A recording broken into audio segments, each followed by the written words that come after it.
Para hadirin, para hadirat ingkang kawula hormati, alhamdulillah sahabat dari dalam panjenengan sedaya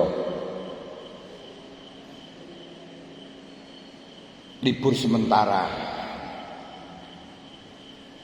niku krana ngadepi bulan suci Ramadan dan Syawal, dengan harapan kula lan panjenengan kembali kepada fitrahnya manusia.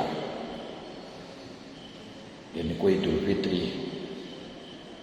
Dengan halal bihalal, yang terpenting pokoknya adalah kita kembali kepada fitrah manusia, yaitu selalu merasa dirinya salah, mengetahui kekurangan dirinya,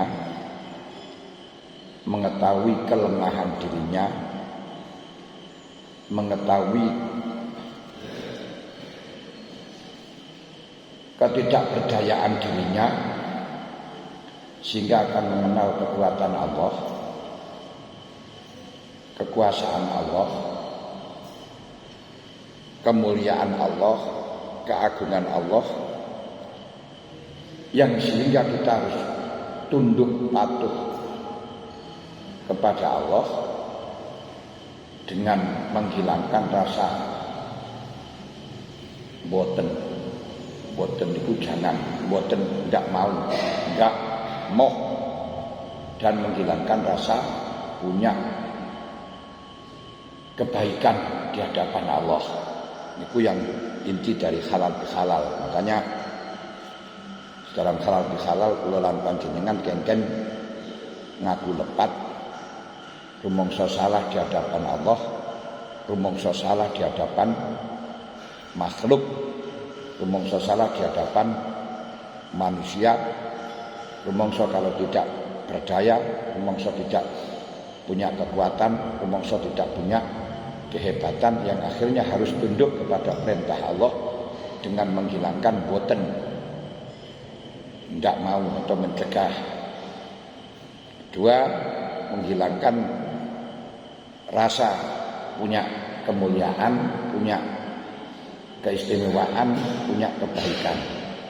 Dua-duanya itu adalah merupakan sifat iblis. Jadi sebenarnya kalau cuma kita mengandalkan ilmunya, kalah dengan iblis. Mengandalkan ibadahnya, kalah dengan iblis. Ilmunya iblis itu menjadi gurunya malaikat saja 20.000 tahun, menjadi dosennya malaikat 20.000 tahun. Dan ibadahnya Nabi Adam belum dijanjikan sudah sujud kepada Allah 500 tahun. Berarti cara ibadahnya, cara ilmunya kita kalah. Namun kendati demikian iblis tetap dilaknat oleh Allah Ta'ala karena mempunyai dua sifat.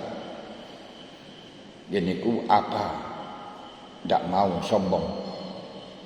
Ketika beliau diperintahkan untuk sujud kepada Adam, menghormati kepada Adam,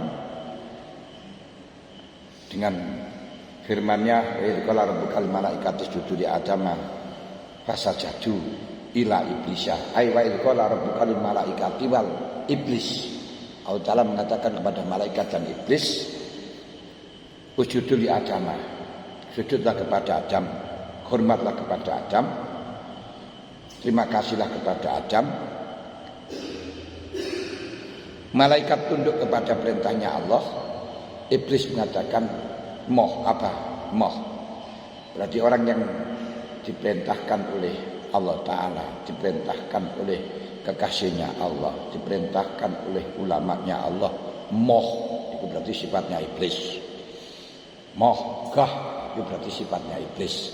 Tidak ada bagi kita sebagai hamba Allah menolak apa yang telah diperintahkan oleh Allah.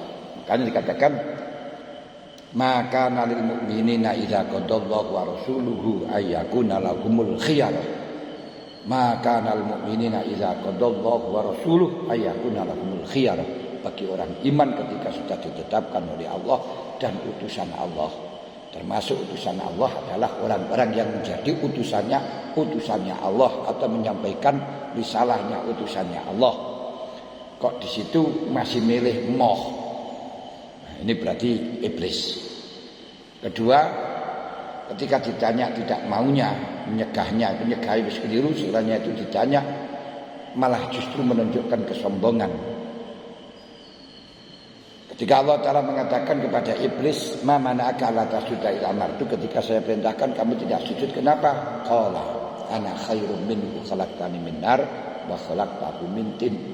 Saya lebih mulia, lebih hebat, lebih baik daripada Adam, karena kau jadikan saya dari api, sedangkan iblis Adam dari tanah. Khalaqtani min nar wa khalaqtahu min tin.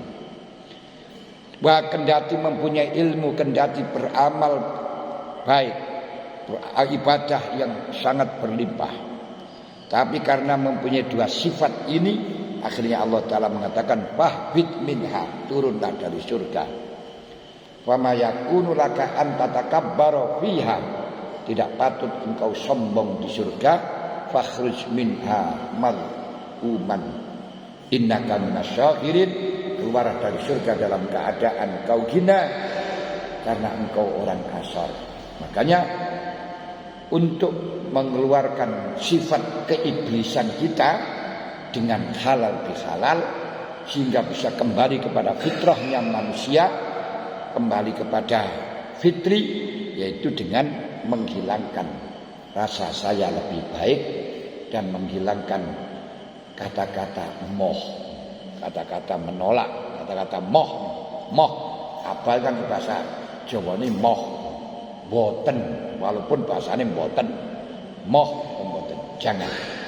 Tapi harus kita takluk dan tunduk dengan jaminan wa ma khalaqtul jinna wal insa illa liya'budun, yakni mengisahkan kepada Allah apapun keseluruhannya kita harus tunduk. Niku intine di dalam halal bihalal, agar supaya kita mengenal kepada Allah, akan mendekat kepada Allah. Setelahnya tahu kepada diri kita, fitrah kita.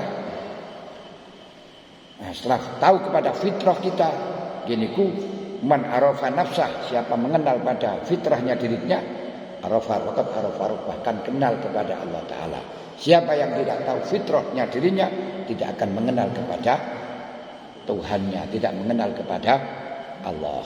Nah, semua manusia itu aslinya kembali kepada, aku sudah tahu kepada fitrahnya, jika dilahirkan dalam keadaan sesuai karo fitrahnya masing-masing.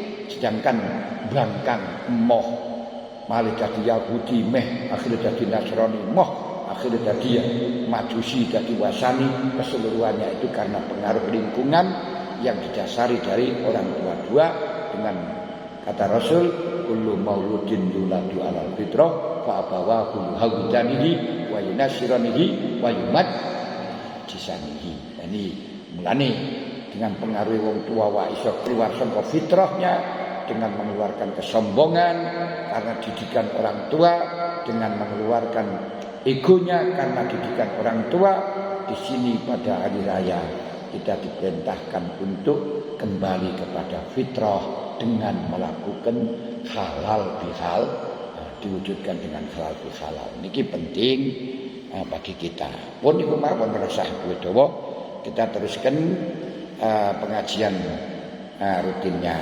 Nah, makanya dengan ini bagi dalam, kalau ada kesalahan-kesalahan, kekurangan-kekurangan yang saya perbuat, baik sengaja atau tidak, baik dalam salah ucapan atau perkataan atau sikap dan perilaku, mohon maaf dengan kemaafan, mohon maaf lahir batin, minal aidin wal faizin wal makbulin, kula amin wa antum bi khair. Amin Allahumma amin. Itu yang penting. Hadirin